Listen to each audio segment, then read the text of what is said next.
Grinders really are simple machines that are easy to use.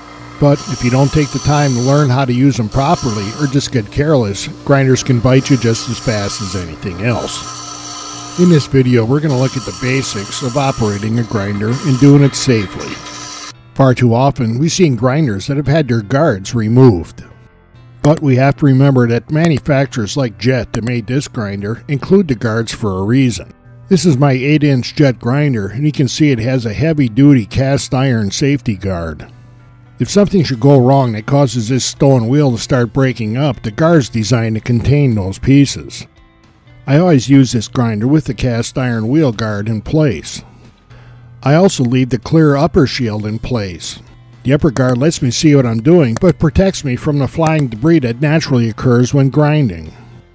These guards are not difficult to use, and they don't make using the grinder harder. If the guards are getting in the way or making the job more difficult, there's a good chance you're using the wrong machine. And while these guards are very effective, that doesn't mean you can skip wearing eye protection. The smaller particles that could find their way to your eyes still get blown around, so wear the safety glasses as well. There are many types of tool rest designs, but all of them need to be adjusted so they're very close to the wheel to give you the most support. Whenever possible, we keep the piece being ground flat on a tool rest, and that gives us the most control. Keeping the piece flush on the tool rest lets you focus on easing the piece into the grinding wheel and doing the grinding or shaping that you need. Sometimes you have to grind in from the edge, like when cleaning up a screwdriver. In those cases, you want to use the tool rest as a fulcrum and hold the piece tight against the edge of the tool rest. Then when the piece pointed upwards against the rotation of the wheel, we can ease the flat side in and do the grinding that we need. It's important to apply light pressure and let the grinder do the work. Then we can check our progress and see if we need to reposition the tool to get the grinding effect that we want. We never want to point the piece being ground downwards or with the rotation of the wheel. To even access the wheel like that, we'd have to remove the upper guard. If anything goes wrong in this position, the piece gets sucked down between the grinding wheel and tool rest. That generates a huge instant load on the grinding wheel that can shatter it. This is exactly how the fella that sent me the email that started this story got hurt. The guard stopped all but a couple of pieces, but that was enough to get him hurt.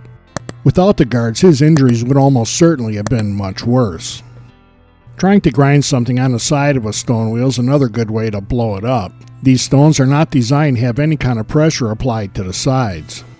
Having a small vibration in a grinder isn't uncommon, and I have an easy way of reducing it if not fixing it altogether. Using a marker, draw a line across the wheel at both of the tool rests. And if you don't already have the machine unplugged, you go to the back of the class. And then we want to loosen the nut on one of the wheels. You notice this side has a left-hand thread, so the rotation of the wheel tries to tighten the nut rather than loosen it.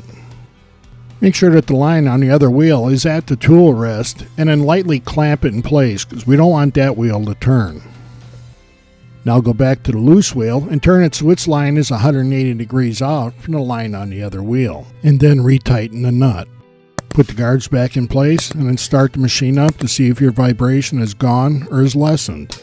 I found this procedure to be very helpful with small vibrations in reducing or eliminating them altogether. Grinders are very handy machines to have in any shop.